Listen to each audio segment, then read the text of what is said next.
This is Smarter San Diego TV. Millennials and baby boomers alike, they want to be in urban environments right now. Thank God for the Electoral College vote. In a 4-hour breakfast, we raised $9,000. So that's something that we take pretty seriously. And you can't diet your way into being lean and fit. They go together. In New York City, deciding what's best for the rest of the freaking country. This is not a market built on a stack of cards. It's a solid foundation. 0%. That is a thumbs up. Everyone has a life worth telling a story about. And the more adversity that you faced, the deeper your story. Well, am I going to be okay? You know, like, am I going to be able to walk? There's just so much creativity in this town that it's hard to hide it. Well, you have these beliefs, well, what do you do with it?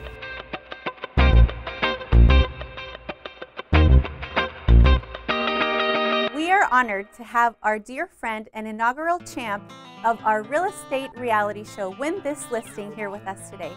Please welcome Senior Real Estate Executive from Garrity Group, Keller Williams San Diego, Bryan Garrity. And he's here. Big Daddy is in the house. What's up, man? How you doing? Good, how you doing? So, an inside look. You were obviously not only cast on the very first episode of Win This Listing, but you won. Yes, thank you. Won the show, got an amazing result. So I would just want to kind of go a little bit inside that process because, you know, a lot of people, there's a lot of agents out there who say, I want to be on the show, I want to be on the show. Yeah, there's a lot of homeowners every day, I want to be on the show, I want to be on the show.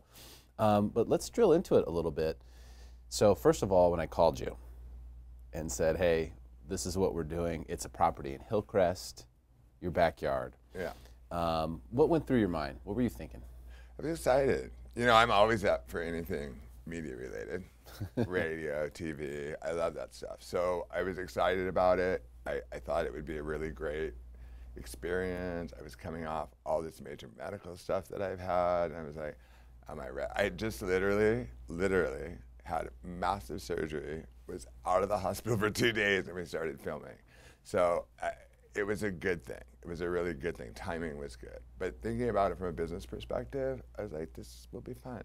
We compete against other agents, and the nice thing about that too that I never expected was all the other 2 agents that I participated with, Elizabeth Story and Head of Parashos, are now very dear friends. Really? Yeah, they're great people. They're great agents. I mean, they couldn't have gone wrong, but for that episode, it just worked out great. The McCabe's are awesome. I love them.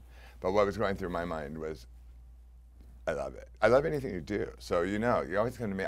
For come to me first, I'll always do it. You kidding? I'm always game for that. Totally, 100%. Were you concerned about anything? Were you concerned about, you know, oh, I'm going to go give away all my listing presentation secrets, or, no. You know, was there anything that you were worried about? That's interesting, though. There are people that like to hold their cards close in this industry. I don't understand that. I really don't. I think that people are going to either connect with you or they're not, and then based on your knowledge and experience is hopefully what's going to be the solidifying factor. But like I always say, and I think we've talked about it before, like real estate is a communication business, a personal business, an interpersonal business. It's a relationship business. It is, regardless. I was in law before this. I get it, all the legal stuff, all the contracts, all that. That's a no-brainer for me. What I love the most about it is the relationships that come out of it. So maybe the one thing that I think I had a little bit of pause at first was I'm so used to, my business is all referral based, so I'm so used to like that warm lead going in.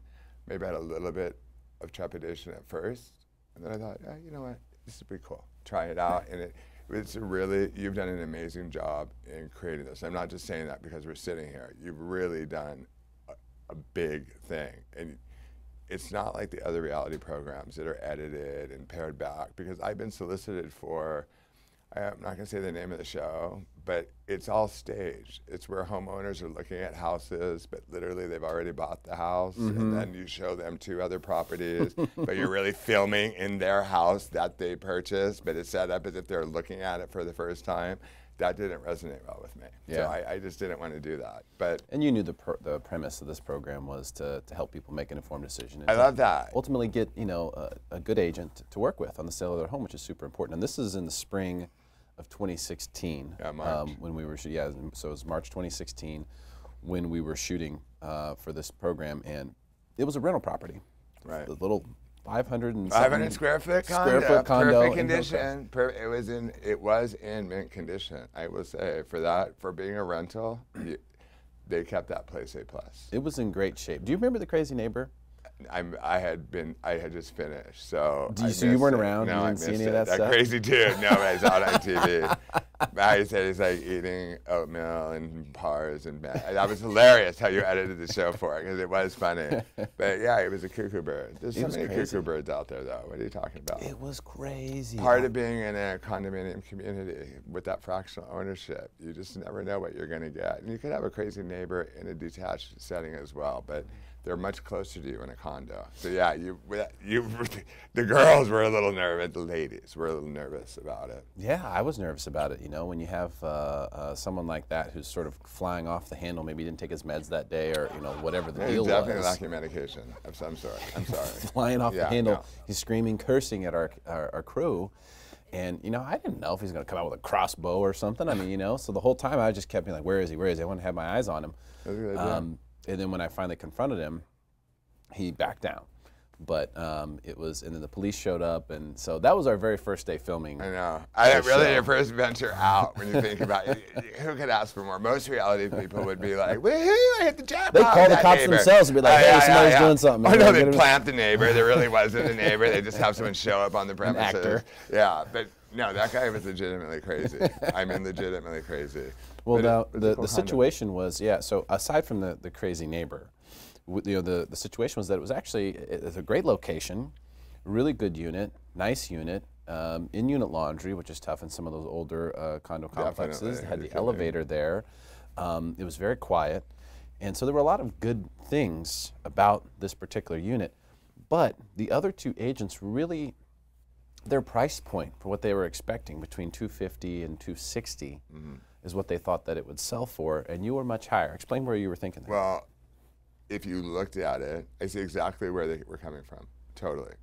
I saw it. But once we were in the unit and looked at it, and I know the area so well, I know how the market is, and not that they didn't, I'm not saying that, but that Hillcrest area, I sell a lot around there in the metro areas. I just knew.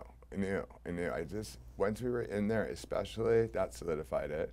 And then I knew it had to have a 3 in front of it. I'm not just pulling that out of my behind. I'm just saying, like, I knew it was like a 325, 350 proposition.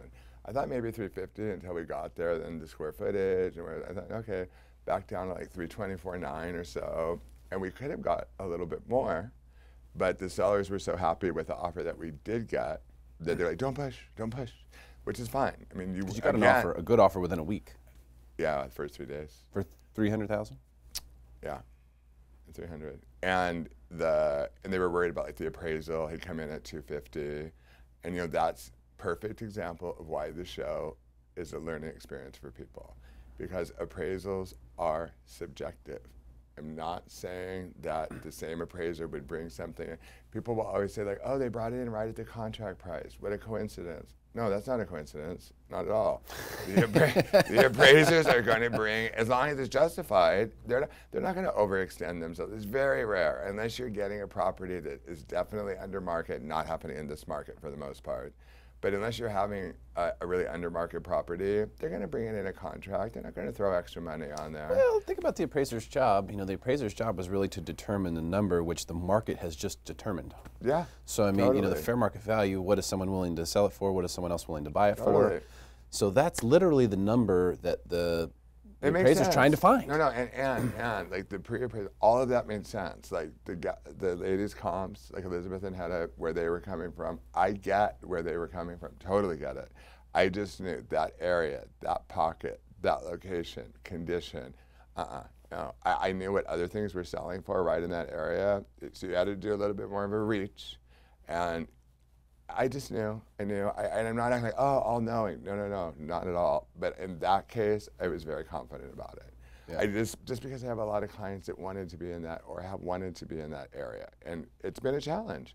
Oh, now, are you kidding? A year later, it's even crazier. Yeah. It's just insane out there. You think that property's gone up in value in the last year? Oh yeah, they're loving it. Are you kidding? I see them going for like 380, 400. Now, that was the 1 bedroom, but the 2 bedroom, I just saw a 2 bedroom in there go for like 380 or 4. I can't remember. Wow. So, I doubt that an additional bedroom is another $100,000, but certainly another 40 or 50. It depends on the buyer, right? One buyer, one seller. That's all it takes. That's right. I always tell people that. So remember, one buyer, one seller. Now this was a rental unit for the McCabe's, and they actually ended up also buying a home. They're so wonderful. Which was part of their whole thing was they wanted to unload the rental property in a good market. Right. And also they wanted to buy a home for themselves. Yes, and they are the most amazing people. I love them. And what I love about Win This Listing, that relationship would not have been afforded to me in another opportunity. It just wouldn't have been, because I wouldn't have had the sphere that would have connected me with them. And you did such a great job. The McCabe's are so happy. So many great things that they had to say about their experience with Big Daddy Bryan Garrity, and it made the show look so good to outperform the marketplace, to outperform where everyone else was, and to really showcase that, hey, different agents have different ideas about what a home is worth. Yes. It's not cookie cutter. It's not all the same, and the choice that you make is important. And I went, you know what? This is a really good point out of that. I had somebody just say this, another seller. So it's interesting how I worked with 4 different agents in their life, and all 4 of them are so different, and you are so very different than any other agent I worked with. I'm like, is that a good thing or a bad thing? A good thing, fortunately. But it's interesting to me how, yes, you have your set stuff, your disclosures, this and that, everyone's going to work with. But at the end of the day, that's what I like about Win This Listing. You're giving them 3 different agents, 3 different skill sets. You're not bringing anybody there that is not absolutely qualified to obtain the listing. They all are. But everybody has a different style. And I really believe at the end of the day, what you're bringing to the consumer are agents that know what they're doing, agents that produce, agents that are committed. And it really gives that homeowner an opportunity to see 3 different styles and what's going to be the best fit for them. Maybe on some, it's not a good fit. Maybe on others, it is a good fit. And that's okay. That's a good takeaway for me too, because I'm so used to having the warm referrals, and I'm not bragging, 0. I have no ego, none. But if it's a referral and they're in front of me, we're listing. It just is. It's not like, oh, I'm going to talk to 2 or 3 other agents. It just doesn't happen that way. But in this case, they were. Yeah. And so it was competing. It was interviewing for the job. And I thought that was fantastic. And it really keeps you on your toes. Although I don't ever feel, you know me, I don't ever feel very lax. Derek can attest to that. But I am, but I certainly will always tell it how it is. And if that doesn't work for somebody, that's not a good fit for me. And it probably won't be a good fit for them. If people don't want to hear the truth, then you need to move on to another agent. Absolutely, for sure. If you want to know the truth and you want someone that's going to work their butt off for you, then it's definitely a good fit. If you want to know the truth and you want someone who's going to work their butt off for you, it's Big Daddy Bryan Garrity. Get it? Thank you so much for coming in today, man. I really appreciate your time and all the work it. you've done for Win This Thank Listing. you for everything. Stick around for more Smarter San Diego TV, where we guarantee to make you smarter than everyone else. We'll do it all commercial free.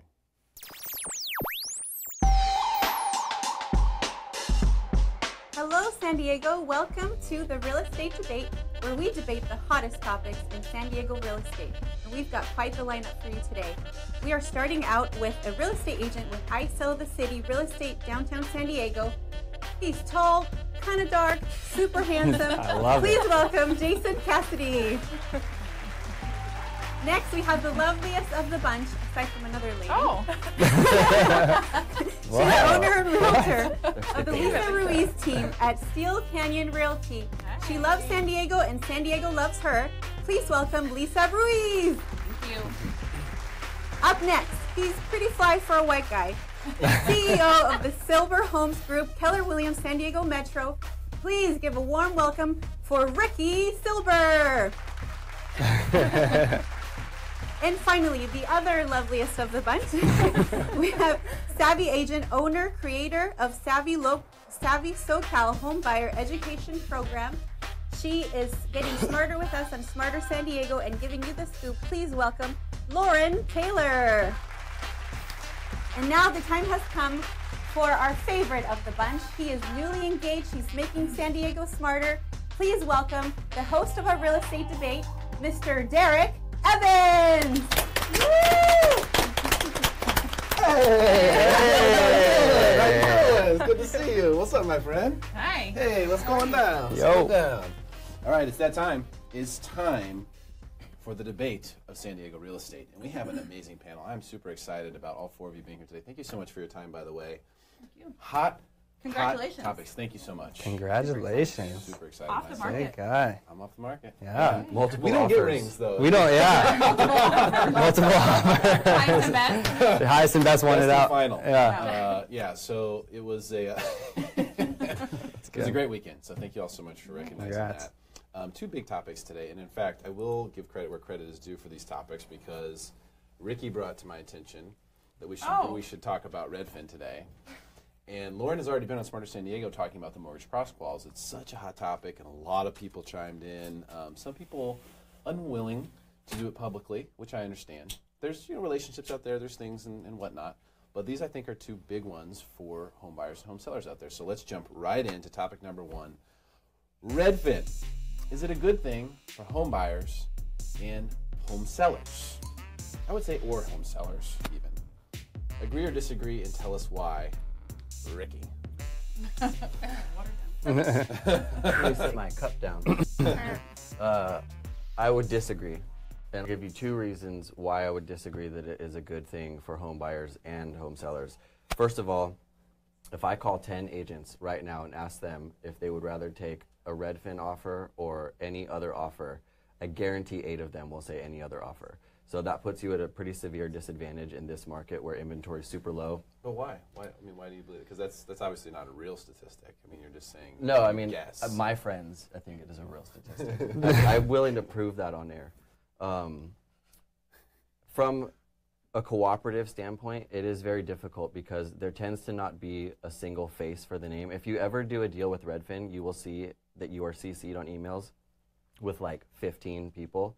And typically the person who writes the offer is not the person who showed the property, is not the person who will fill out the agent visual disclosure, and is not the person who will attend the inspections. Which brings me to my second point. From the perspective, I think that it's really important, more so probably for newer, first-time home buyers, but even for experienced people, I think that it's important to have a single point of contact who guides you through the entire process, rather than handing you off for various showings and inspections. I recently had a transaction that went sideways where the agent who wrote the offer had never even been to the property.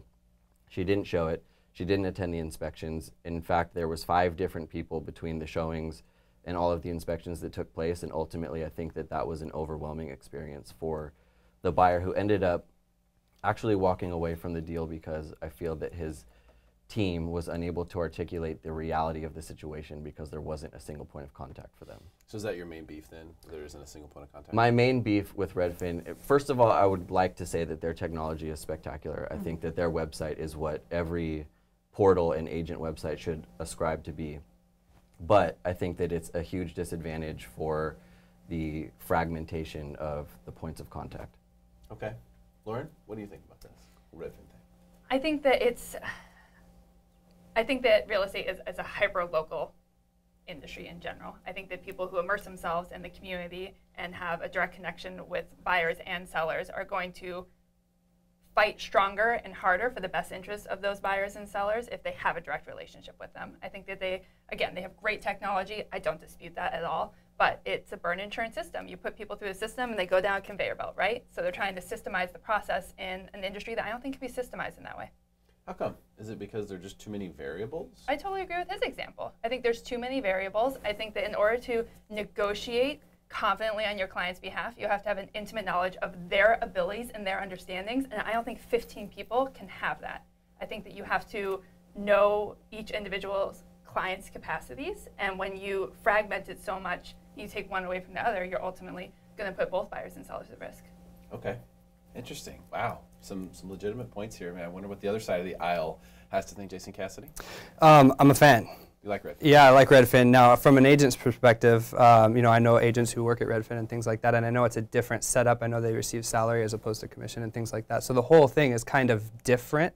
They're in essence a I guess you could say a discount brokerage or something like that. But I think it comes down to the fact that, again, anytime you provide the consumer access to more information and an easier way to search for homes, which is what Redfin has done, their site and their apps are amazing, right? They're going to beat out any Berkshire Hathaway website or something, you know, maybe only comparable to Zillow. Oh, Berkshire, huh? Sorry, put in X brokerage, right? Their website and their app is better than my website and the app, right? And I realize that my consumers are going to be starting their home searches online and probably on Zillow or Redfin when it comes to ease of use. And so anything that provides more convenience and more information to the client, and in most cases, the value added of getting the cash back at closing and the lower cost to sell outweighs, and here's where the key is, it outweighs a bad real estate agent, traditional bad real estate agent, which unfortunately the number is higher than it should be. So if you have a great real estate agent, the value added there can probably overcome the Redfin value prop of getting cash back. Unfortunately, not all real estate agents are good at what they do. And so over half of the deals done in San Diego County were done by part-time agents who did 2 deals or less last year, right? There's your aunt who has a real estate license who does that. Redfin agents can beat that. And obviously, look at they're thriving in this market because that void was there and they filled it, and they're doing a great job filling it. Anything that disrupts the industry and makes real estate agents evolve, I'm for. Yeah, I like it. I think anything that gives you options. Yeah. Options are good. Yeah. So it's a different option. Yeah. So I like it because of that as well. Lisa, what do you think about Redfin? I'm going to say, I'm going both ways on this. I 100% agree with Ricky and Lauren that if, I was just saying this morning about one of my buyers, I invest myself like 500% in my clients. And if they win a victory, I'm super excited. If they, you know, don't get their offer accepted or something goes wrong, I'm just as devastated as they are because I invest my knowledge and my experience and my heart into what they're doing. And if you have that blend, which I think all 4 of us seem to have, that blend of knowledge, expertise, and an investment on our clients, you can't beat that. You can't beat being a good realtor and caring about your clients and caring about the home they're buying or the home they're selling and what's going to happen down the road for them. As far as Redfin's concerned, I totally agree that it might be for some people. You know, I was actually once a Redfin partner agent, so I have worked the system for a number of years. I know how their system works. They have it down to a science. Their technology is insane. I use Redfin sometimes to look up homes. I mean, myself, it's just easy.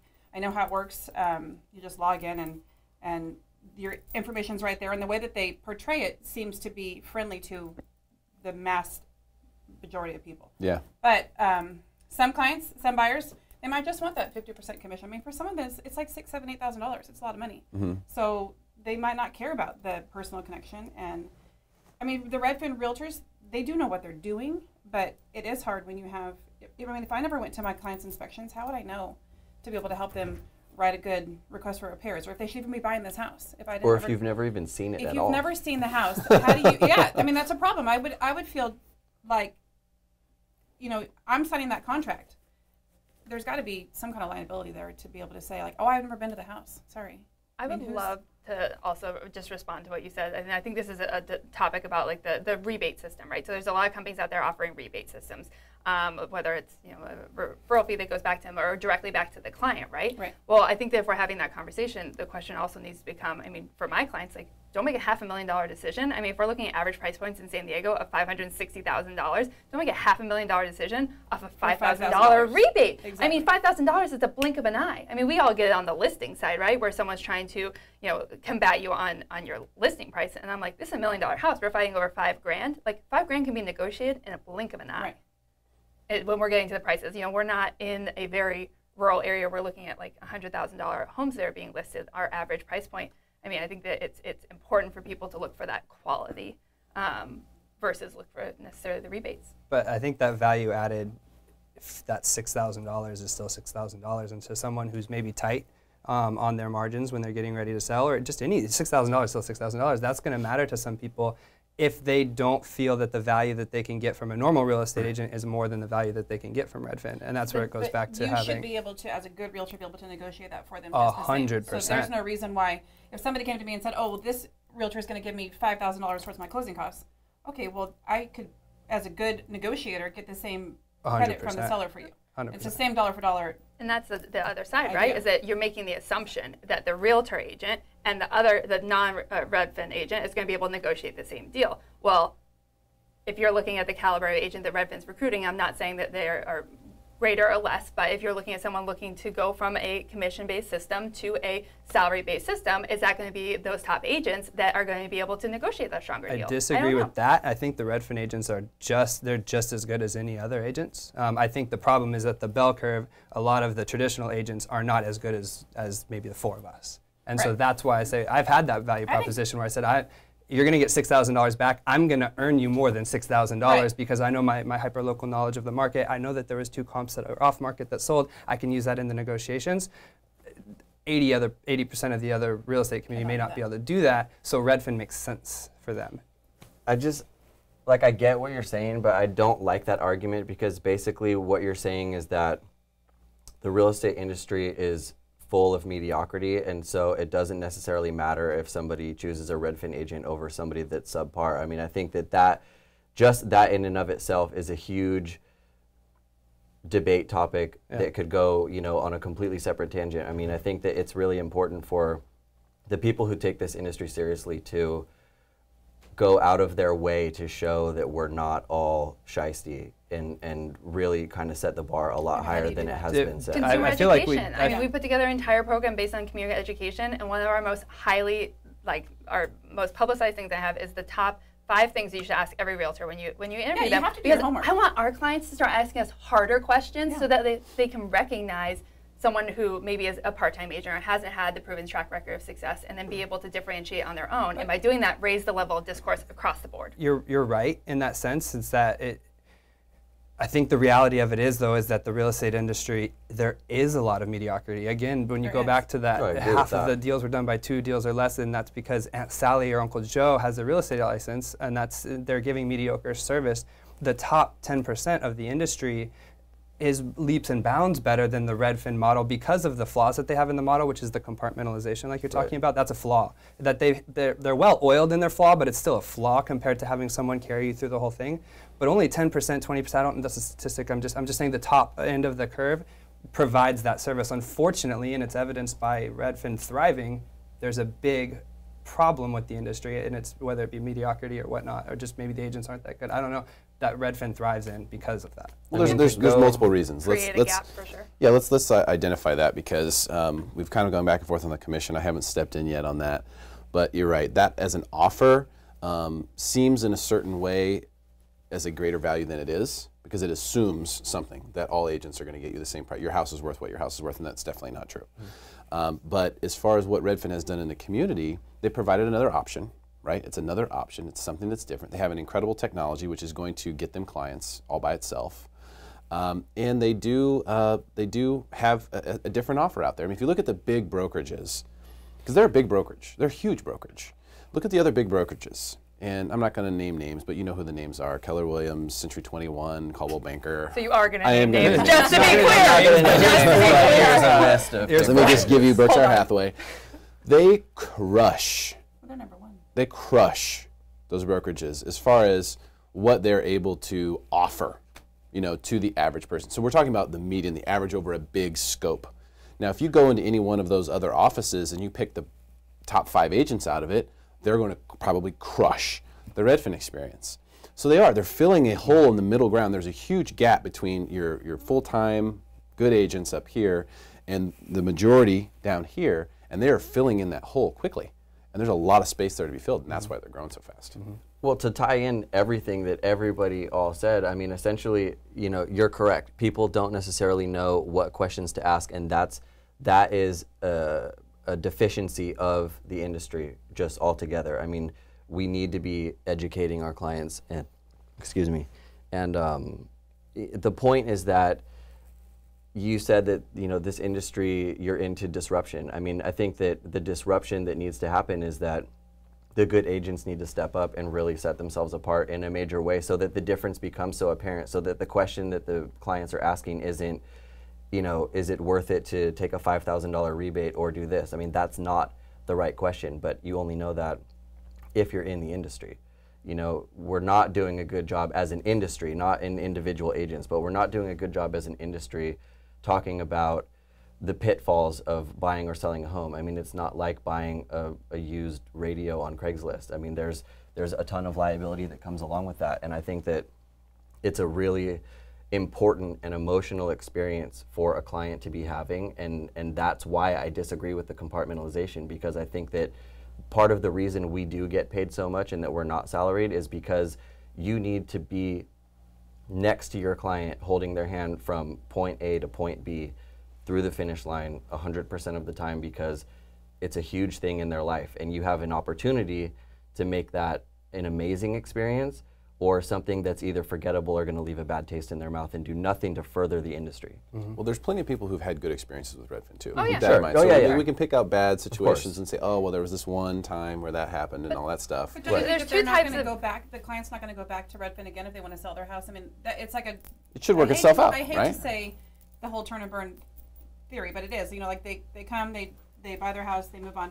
It's not like my clients where I stay in touch with them, I communicate with them, I have parties for them.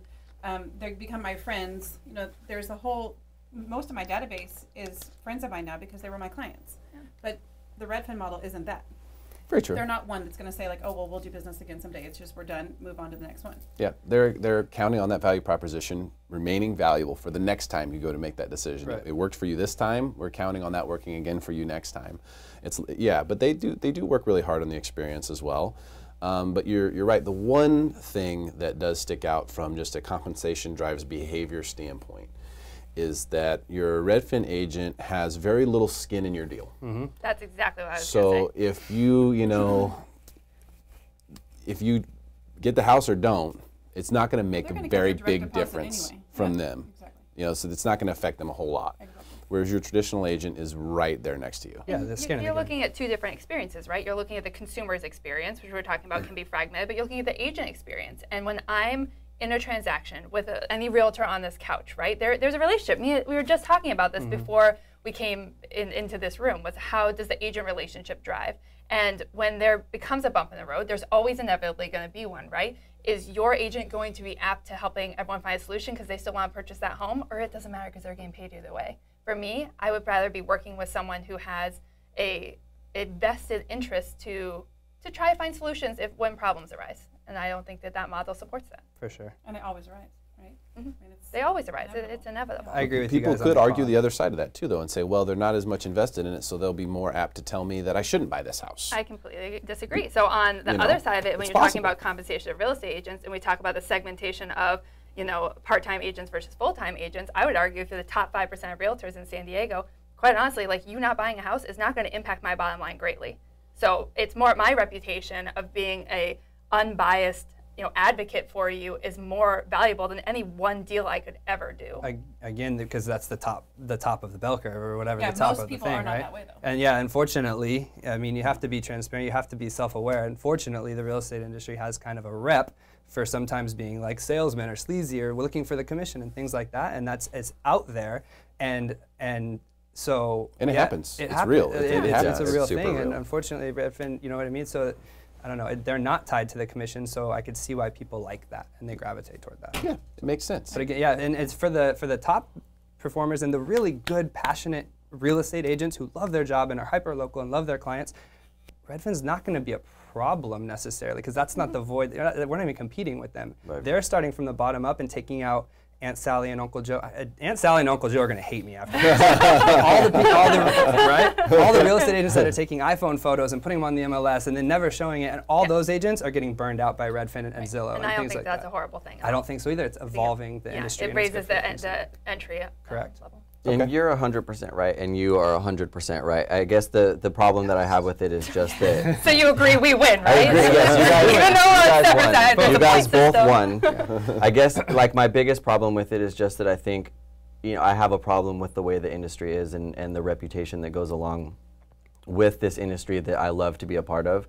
And I'm more on the side of like wanting the change and disruption to be moving back toward like a craftsman specialist type thing where we're valued for our expertise, and the Redfin model takes the opposite side of that argument and tries to move it into more of like a manufacturing line sort of model, which is kind of what I'm trying to get away from. Right, but so I think all four of us agree that we choose not to invest ourselves in that kind of a product or a business. That's Right. not how we do business. And so our world that we touch, the clients that we touch, the arm's length that we can reach, they're not going to have that effect because we're going to do our best for them. And Right. it's not like, I mean, I feel like Redfin's going to be there. They're probably going to grow a little bit even more, and I can't let them affect me in my business. And if my clients went to go work with a Redfin agent, I mean, I don't know what I would have to say, but I don't think they would, because they know that there's a better experience and there's more knowledge, and because you provide a better value proposition than the $6,000 back. and I can't worry about the people for- that yeah. are going to work with the Redfin ones. That's Sure. just, they're always going to be there.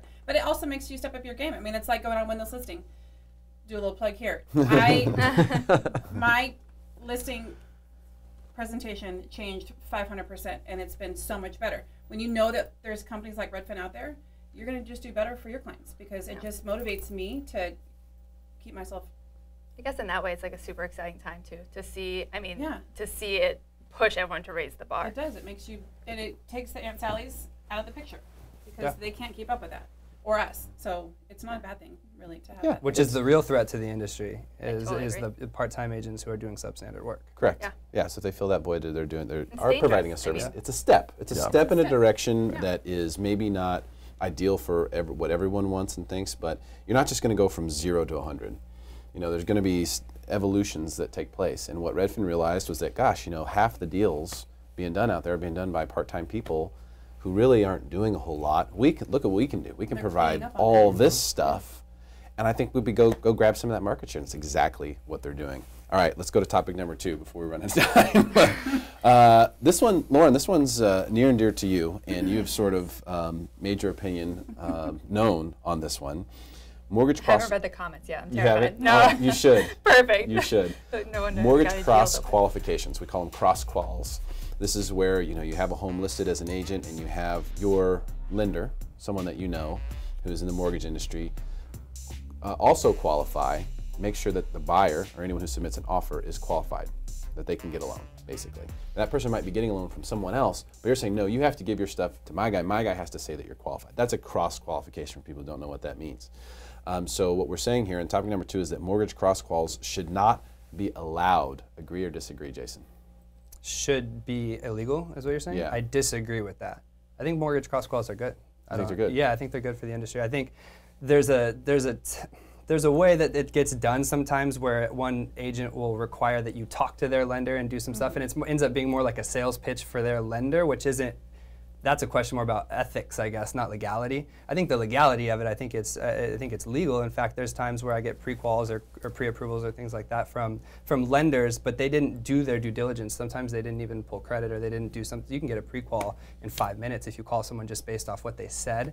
And my seller wants to, they should have the option to pick the best offer. So they should have the option to have it reviewed by their preferred lender. Again, there's RESPA violation. You can't force someone to use another lender, but having the cross-qual there, I think, is good for the seller, because it gives them they know they can trust the information that's there on that buyer profile. Okay, so you think it's worth it because it helps the seller determine what the best offer actually is. Exactly. Now, again, there's the side-offs where like it turns into a chance for the other lender to try to steal the business, and that's, to me, that's more an ethical question, which is it's wrong. It shouldn't be happening that way. A real cross-qual is where the lender actually contacts the other lender and provides what they use to make the pre-qual, and then that lender can use that information. The other lender doesn't even need to necessarily talk to the buyer in a real cross-qual situation. Okay, that's Lauren. Kind of my thought. It's a tough one, right? Because we, as listing agents, we all want to protect our sellers. I mean, the worst thing that you can do is have off-market time impact the value of the property, because a buyer is doing something, they're saying they can do something they can't do. But I believe that it should be regulated in terms of how it's happening. I don't think that buyer communication with the cross-qualified lender should be happening at all. I think it's a violation of consumer rights for them to be forced into a situation where they're speaking and giving financial records to someone they have no desire to use. Yeah. And I think that when we also go even further to developers who also own their mortgage company, and when there's a relationship there, that it's something that's not regulated yet, and I think that it needs to be regulated. So whether it's ethical or illegal, I'm not sure, but I think that it's something as professionals we should be talking about to protect our buyer clients just as much as we want to protect our sellers. Yeah. That's a good point. Ricky, your wife's in the mortgage business. Yeah, and I totally think that cross-quals are, first of all, I would like to add a caveat that I don't always add a cross-qual to my listing, partly because my wife is a lender, and so I can see how that can be perceived as a conflict of interest, but certainly there are times where a listing is complicated for one reason or another, and it could pose some financing challenges, in which case I absolutely require a cross-qual, because here's my big problem. Lenders are liars. They are. Wow. They are. Let me tell you something. Thanks for taking the heat off me. Lenders are liars. And your wife's a lender? My wife is a lender. Okay. But I trust her opinion. So like look, if you're a good listing agent and you receive 5 offers, you're calling all 5 of those lenders and you're trying to get the scoop on just how qualified that person is. And none of those lenders ever say, it's kind of iffy. Borderline. You know, they're borderline. It's questionable. I think I can get it through, but you know, I'm not 100% sure. They never once has anybody ever said that. And so, you know, they're just representing their client the best way that they know how by saying it's solid, it's good. You know, there's a huge variation in the way lenders do their back-end process. You know, you can go and get a pre-approval letter on the internet in 5 seconds without submitting any documentation or having your credit pulled. Yeah. Yeah. And so, you know, when you're representing a seller, it's your duty to ensure that if you place an offer in front of somebody and tell them that you believe it's a good offer, that you know that it is or isn't. And that is a big part of it. I agree with you that it should be a little more regulated, but at the same time, nobody is forcing anybody to do anything. If I have a listing and your client submits an offer and I say, there's some weird stuff here, it's a cloud condo, like I need them to cross-qual with my lender, your client has the option to say, no, I'm not comfortable with that. And you know, that may put them at a disadvantage in terms of the negotiation, but they're still being given an opportunity to not participate in something that makes them uncomfortable. The system can be improved though, also. Well, but then we're talking about the same thing with real estate agents with Redfin, right? So we're talking about mortgage lenders. The reason why this has become an issue is because there's lenders who have created letters that are not correct. So maybe this is again that higher level of entry conversation where, you know, what actually, I think letters should be out at this point. We need something stronger to be able to actually verify for sellers and buyers what their actual purchase abilities are. As a good buyer's agent, I educate my clients and say, okay, here's what's going to happen. We're going to write an offer. They're probably going to come back and say you need to do a cross-qualification, and you teach them what that is and why they want that. And if you have already had a conversation, like my lender is my mom, so I talk to her on a regular basis all the time. I know she knows what she's doing. If a buyer comes to me and says they want to buy a house and I have them qualify with her and she says, I don't know, well, then we're not writing offers, because I'm not going to go stand up for my client and fight for them and then have them be able to not qualify for the house. But some agents do it, right? So with another thing, having a good, educated, smart realtor that knows what they're doing, they also qualify their buyers to make sure that they can buy before they go out and write offers. If you've ever been a listing agent on a property and on day 20, the buyer cancels because they don't qualify, it makes you look like junk. Yeah. Really bad. Well, really and bad what you're real talking estate. about exists. I mean, you could request the DU approval instead of the letter. Well, why can't you take a, you don't have to show. I have my lender sends full DU approval on every single file, but a DU approval is also editable, right? Sure. There you go, just like a letter. Yeah, you don't have to have any proof of documentation before you get. It's okay, Claudia. You can get in the shot. Yeah, Sorry, I'm thirsty. Thank you so much. You can try to regulate out the fraud side of it. I don't want to try to spend too much time there, because if someone's doing that, like, I mean, that's a whole other problem. a whole other problem. My like editing a thing. No, but you know if you're going to have, if it's my listing and I require your buyer to cross-qual with my lender, isn't your lender calling my lender? That's how it So should having be. a That's it. It goes back to the I totally regulation agree of with it. that. So Lender to lender cross-qualification. the buyer should not be, but a lot of people do. A lot of agents are Why? like, I All want your you, buyers because are they're trying to win business for their lenders. Because yeah, they have a deal with their so lender to, confused you know, and- they're probably receiving some sort of a marketing incentive. Yeah, But I would exactly. never let my buyer do a cross-qual for themselves. But I also wonder if it's agent indicated or seller indicated, because that to me matters. is also a different situation. It's agent. It's got to. I mean. Well, there's a most RESPA thing with agents. Agents can't make, you can't make someone choose a lender. But I think when you get into the seller of the property can choose whoever they want. So they can require a cross-qual. You know what I mean? The rules are a little bit different with if the seller requests it or if the agent requests it. The whole thing is the regulation should be, I mean, the buyer's information should almost even, their name should be blacked out and the phone number should never even be contacted. It's just this is buyer profile. X profile. Right. Does this pass the cross-qualify? We redact the personal information. There you go. when Like we that's send a over better the way packet. to do it. Them, and you don't have a consumer. Yeah, and then you don't have a consumer. There you go. Exactly. Solutions are found on this show. There we go. Oh, I have the Problem solution. solved. Oh, let's hear it. I have the solution for You've this. let us just argue this out, and you're sitting here with answers? Yes, I wanted to let you guys get it all out. All right. Okay, this is the solution. Right now, there's no accountability. Okay, if you want results, you have to have accountability. If you want things to happen in anything, you gotta have accountability. There's no accountability if I'm a lender and I write you a pre-qual letter and my buyer doesn't perform. No accountability. There should be a $50,000 fine if you issue a pre-qual letter to a buyer and they cannot perform because of lending. There should be a $50,000 fine you should have to pay the seller. Something that, not including something that happens after the pre-qual letter, right? If they open a credit card at day 10, that's not the lender's fault. Something like that. Yeah. Some sort of that says this pre-qual letter is big. Like your boss has to sign it. Yeah. This means they are approved. Here's why that will never happen. Because the industry isn't built for that. Like there are a handful of lenders who will do upfront underwriting. And the vast majority of lenders don't do that because it ends up being a waste of man hours because they're, imagine a company is receiving 10,000 applications a month, to do mortgages. Well, only 2% of those are going to close. And so if they're wasting underwriter hours on underwriting all of these files ahead of time, then that's a huge expense for the company that most companies are not willing to take. There are exceptions to that rule, and I'm telling you, it's required. I don't care what they want to do. Underwriting up It's front. now required. They're making plenty of money. There's plenty of money involved. Yeah, they'll have to change. They'll have to evolve. So They'll have you're to. saying the lenders, the company that the loan officer works for, is responsible. Would be responsible. If this buyer ends up not being able to close on this house. Yes. Basically, based you're on the saying information that you have to present a commitment to lend. A commitment to lend. To move forward Correct. on getting your offer accepted. Yes. Pre-approvals, pre-qual letters, that's all garbage. My mortgage company will give you a commitment to lend when you write an offer. So there you go. With skin in the game if it doesn't. Not skin in. Well, I think that a commitment to lend is a legal document. So there is skin in the game to some extent if they're going to go so far as to do that. But they will only do that if they have fully underwritten the file. Yeah, I'm saying regulation-wise, though. I'm saying it should be a regulation. And the reason is for everything that you guys are saying. It's a very detrimental circumstance to be one of the people who happens to be on the other end, the seller who, we did one for Win This Listing, episode 6, which is going to be premiering soon. They, they fell out. They fell out. They had given away stuff. They were ready to move, the boxes, all this stuff, and then all of a sudden the buyer can't perform an $800,000 house in Escondido, which they don't sell every, in 1 week. Were contingencies removed? I don't know the details with regard to the contingencies or the contract stipulations and whatnot.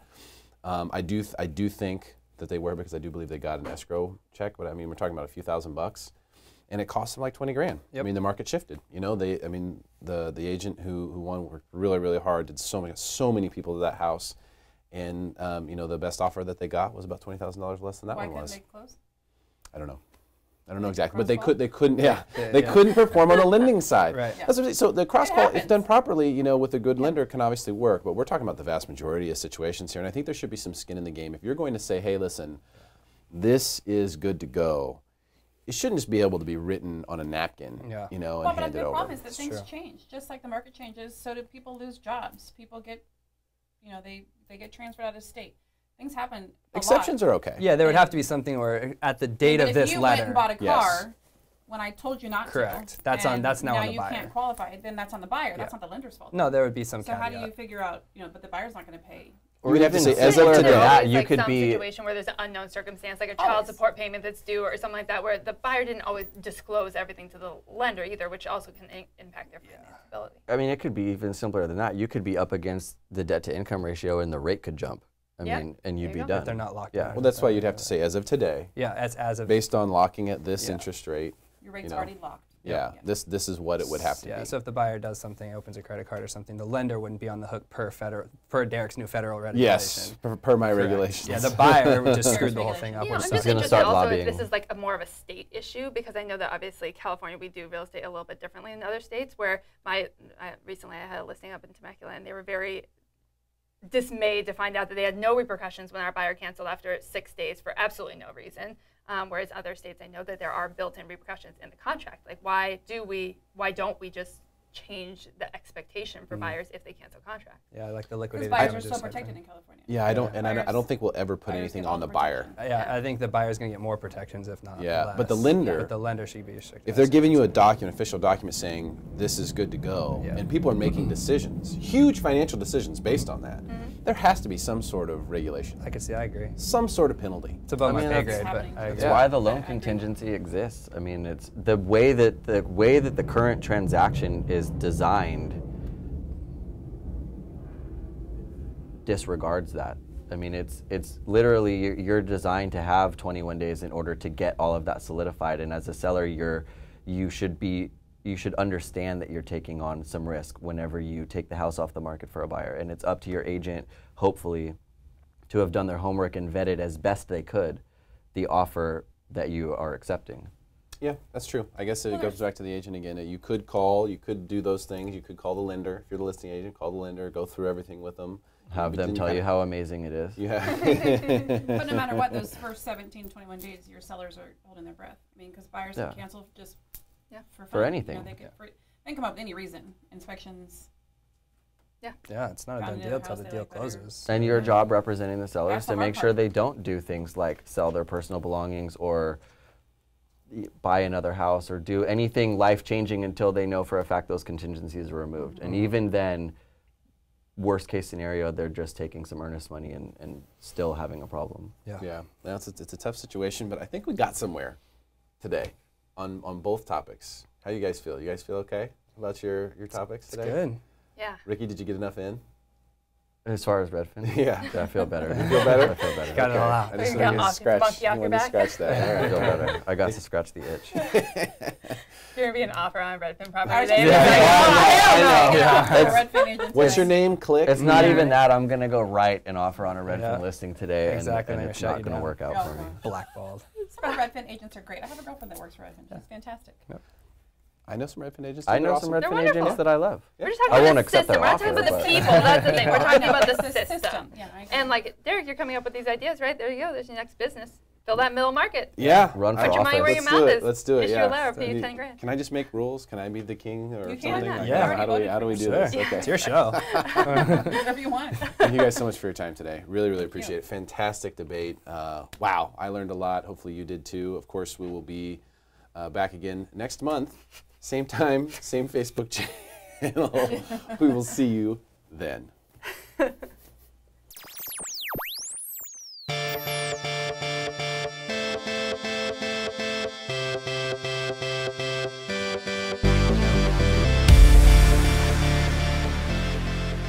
Today we are on location in Scripps Ranch for a very special edition of Smarter San Diego TV, and of course, we wouldn't come to Scripps without our Scripps Ranch expert, Scott Ryan. Scotty, what's up, my man? What's up, buddy? How you doing? Good to see you. Hey, Scott Ryan with Coldwell Banker. I'm really excited today.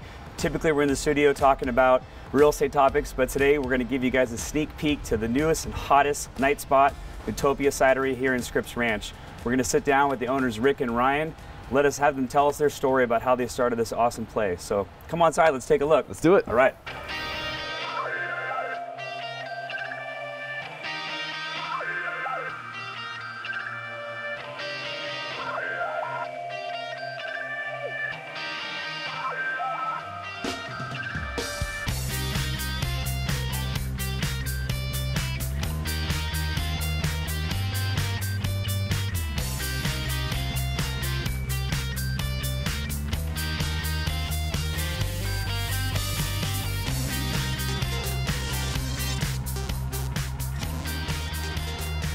Pay that forward to the town. It's a great town. It taught me who I am today, and you know, it's just a really good community to be around. We enjoy being here, and it just made economic sense to do it in Scripps Ranch. Yeah, fellas. Hey, get started without me. What's happening, man? How are you? Good to see you. What's up, bud? What's up, dude? So I got some ciders. Yes. What do we got here? Brought our core four to the table here. So we start with our IPC here, and we've got our wild, our semi-sweet, and our Belgian pineapple. Scott, have you had a chance to have any of these? I've been here a couple times. Yes, I have. So if I remember correctly, the IPC, which is our hop cider, Hop and Mosaic hops, is one of your favorites? Yep, absolutely. And then I don't know if you've had a chance to try the wild The wild is the Marionberry, so it's going to be tart or sour in style. Okay. Then we've got our flagship here, the old semi-sweet, which is our flagship cider, hibiscus and eucalyptus. And then final here, we've got our Belgian pineapple, which is pineapple and elderberry. Elderberry's giving it that color. We'll get to these in a second. I mean, tell me more about how has been the community response thus far? I mean, I see people in here and I hear people talking about it, but how things been going so far? I thought it would take a lot less time, but it's been blowing up immediately. Yeah. I mean, it's the trials and tribulations of a small business, you know, learning new things, but I think overall we've gotten great feedback. Yeah. What do you think? Yeah, I agree. Positive feedback on the ciders. I think the fact that they're not overly sweetened, like what people have typically had on the market of late with ciders, is a big hitting point. The gluten-free factor is also big. And it's just something different. I mean, as a community, we lack so many cool places like this. I mean, it's so fun to just have a date night with your wife or spouse or whoever and go to a new place. I mean, we've had the Ballast Points and we've had little mini strip mall places and, you know, things like that, but something cool and hip and different. And I think that's what you guys really bring to the table. At least that's an outsider looking in, right? Yeah. I come here and see this place and go, wow, you know, poured in place concrete, you got cool artwork, you got something different that is nowhere else really in San Diego. Yeah, we tried, you know, when building it, we tried to engage with a lot of local artists on the art on the walls, all the way down to the eucalyptus bar top, to the graffiti on the side of the cold box. Yeah, tell us about the bar top again, because I thought that was so cool. I mean, the eucalyptus tree is obviously the staple of Scripps Ranch, but how did you come up with that idea? Where did you guys get the wood from? Yeah, I mean, the eucalyptus tree is a pretty prominent type of icon in Scripps, where I wanted to make sure that was highlighted, not just amongst the environment, but within the drink. And the semi-sweet essentially will go out and forage eucalyptus leaves and bring them back and blend those into hibiscus flowers and leach it into the semi-sweet. So you're technically drinking Scripps Ranch. Wow. So it's pretty exciting. That's awesome. Paying homage to the town after the 2003 and 2008 fires was important to me. It was California's largest fire in history. Yeah. And we lost over 300 homes, and I personally got evacuated. Yeah. So I think that needed to be, you know, that story needed to be passed down. And what I wanted to do is pay homage by providing a eucalyptus bar. Awesome. And so we were able to salvage this back in 2008, kiln dry it for 3 years with an urban timber group, and essentially cut it and made it into a 65-foot bar. So that way, awesome. you know, it's all real live edges. It's quite nice to come into. It's one of our biggest showpieces. It's awesome. Yeah. Right on, guys. Well, thanks for allowing me to come by today. Absolutely. I think we should I'm going to steal my favorite here. Good deal. We have a toast and. I'm going to go my go-to semi-sweet. I'll go with the wild. All right. Cheers, guys. Cheers, guys. Yeah. Yes, All right. lovely. Sure. So we're here at Scripps Ranch. I live here. You guys live here. Our kids go to school together. Tell us why Scripps Ranch. I mean, you're a native, right? Yeah, born and raised in the town of Scripps Ranch. Yeah. I've been here since '78.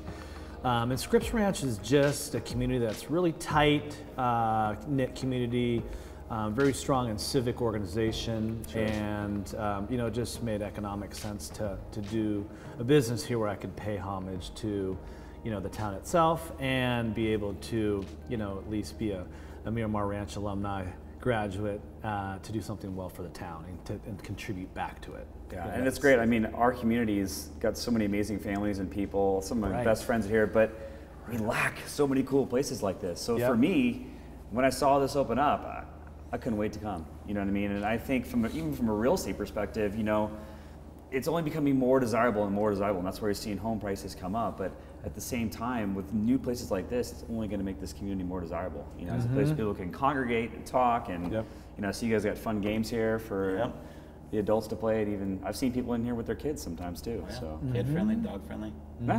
Awesome. We had to do it that way. You know, we had to embrace everybody.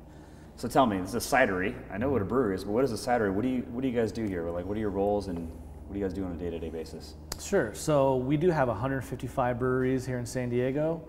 We are the first cider house to market in San Diego. So essentially what we do is ferment apples. We do private crushes everywhere from Santa Cruz to Sebastopol, Northern California, to Hood River, to Eastern Washington, and then essentially do private crushes on orchard. It gets sent back here, and we start fermentation. So we take that and essentially ferment and create this wonderful magic with fruit and botanicals and essentially make a product for us to provide for the locals here in the taste room, and then for the market. And that's why we brought on Ryan to essentially take our product to market locally here in San Diego first. So.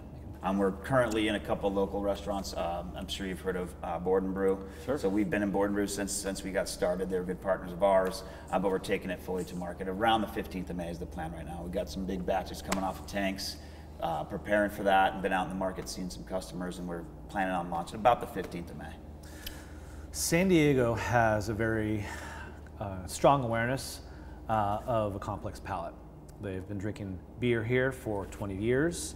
And we are the Napa Valley of beers. And so having that type of acquired palate just made sense to go after beer drinkers. Sure. That's our prominent patron, is essentially the uneducated beer drinker, the uneducated wine drinker, and the uneducated cider drinker. So I see all the names up here of the different drinks. Who's the wizard? Like, what is the wizardry behind crafting these cool drinks? It's unique. You know, we take old world wine processes and we blend them with new world beer ingredients. Like, for example, our Belgian pineapple that you're drinking right now, we use a Belgian Saison beer yeast. So it's got this really fruity, Belgian, funky, phenolic Saison, floral nose. It's quite nice.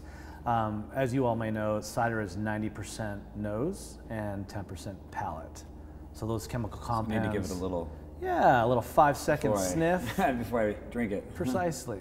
And take a little drink. But we like to use ingredients where we can't find here locally and where we can find globally.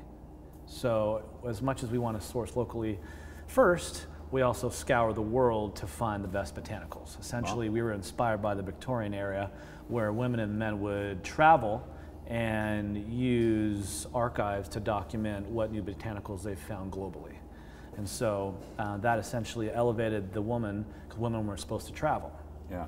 The only way we had documentation is based on their writings on the different botanicals. So can we buy Newtopia in the store, or do you have to come here? So currently, no. Currently, we're not available in any stores. You have to come here. We have Crowler packs to go, which is a 32-ounce can that we do. We can right here on the spot, and that's available to go.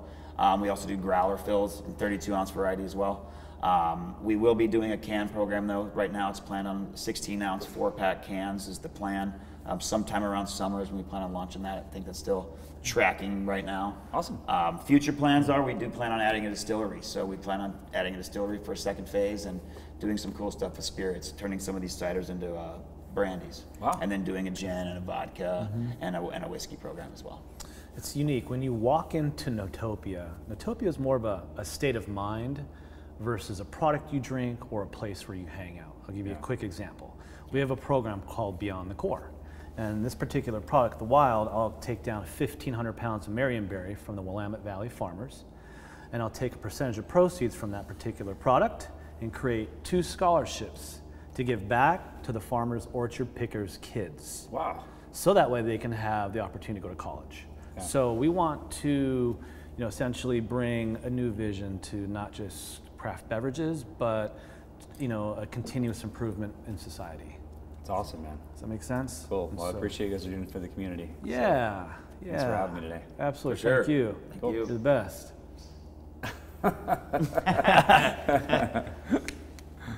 Cheers to that. Cheers. Get a little cheese. Cheers. Nice. All right, guys. Well, we've had a couple drinks. Now let's get the behind the scenes. Let's see the tour of the place. Do you mind? I'm in. All right.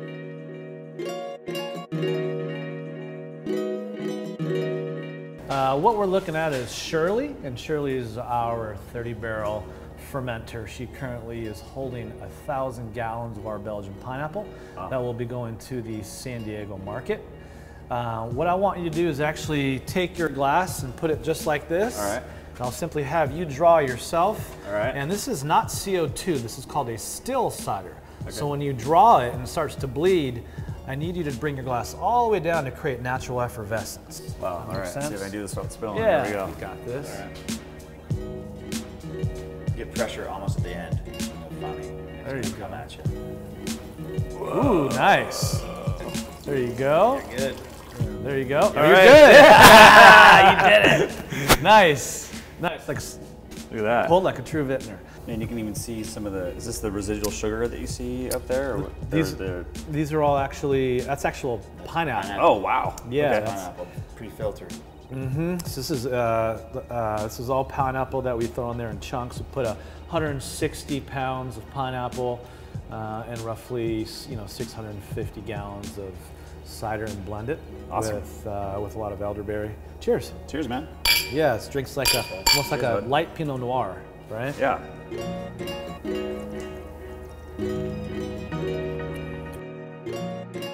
These are our 2,000 gallon, 60 barrel fermenters.